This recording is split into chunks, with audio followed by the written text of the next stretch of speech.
Σας αρέσει αυτό και αυτό? Τότε πάμε να δούμε τα υφάσματα. Πρώτο υφάσμα. Λοιπόν, αυτό είναι μπροκάρ, όλο καινούριο. Από τη μία είναι σαγρέ και από την άλλη είναι λίγο πιο ματ. Είναι διπλής όψης από ό,τι καταλαβαίνετε.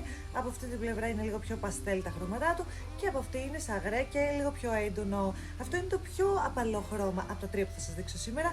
Είναι καινούρια, είναι μπροκαράκια, μπορούν να γίνουν φάκελο τσάντα, νεσεσέρ και τσάντα θαλάσσης. Μπορούν όμως να γίνουν ένα γυλαίκο σαν αυτό που φοράω και μία ζυπκιλό, ένα σορτσάκι από κάτω ή ακόμα και μία φούστα. Το δεύτερο ύφασμα που θέλω να σας δείξω είναι αυτό. Ακριβώς η ίδια ποιότητα, διπλής όψης και αυτό. Καθίστε να σας το δείξω λίγο πιο μεγάλο το δείτε. Είναι τρομερά.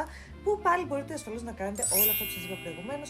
Θα βάλουμε και εδώ πέρα τις φωτογραφίες για να εμπνευστείτε έτσι, να ενισχύσουμε λίγο τη φαντασία σας. Και το τρίτο υφασματάκι μας, πάλι θα σας το δείξω, είναι το πιο έντονο απ' όλα, γιατί έχει πολύ πορτοκαλί στοιχείο πάνω του. Βλέπετε τη μία του πλευρά και την άλλη. Καλέ, να σας το δείχνω έτσι να βλέπετε οι δύο πλευρές. Πάλι θα βάλουμε από κάτω τι μπορείτε να κάνετε με αυτά εδώ τα τρία φανταστικά σχέδια χρώματα. Είναι και πάρα πολύ ανθεκτικά, γι' αυτό εννοείται τα προτείνουμε και για φάκελο τσάντα, σε σέρ, για σκράντσες επίσης.